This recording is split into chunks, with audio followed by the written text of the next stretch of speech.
জয় বাবা লোকনাথ ধারাবাহিকে লোকনাথ এখনো ছোট ছোট লোকনাথ নানা রকম অলৌকিক মায়া দেখিয়ে চলেছেন এক একটি দৃশ্যে।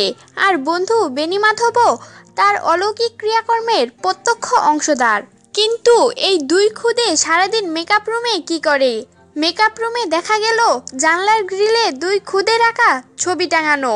সময় পেলেই দুজনে স্ক্রিপ্টের পাতায় উল্টো দিকের সাদা অংশে ছবি আঁকে।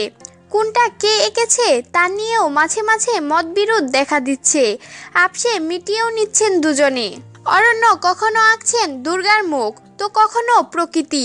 তিনি তার লোকনাথ লুকসের একটা ছবিও এঁকেছেন। অন্যদিকে দেবজ্যোতি এঁকেছেন ঘরবাড়ি, গাছপালা, ভূত, ভাগ ও গোলাপ ফুল।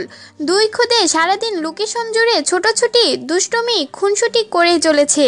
তারই মধ্যে সেটেই চালিয়ে যাচ্ছে আঁকিবুকি স্কুলের পড়াশোনা। এই দুই খুদেকে দেখে কে বলবে শুটিংয়ে চাপ বলে কিছু থাকে? আমাদের কাজে উৎসাহিত করতে আমাদের চ্যানেলটি সাবস্ক্রাইব করুন।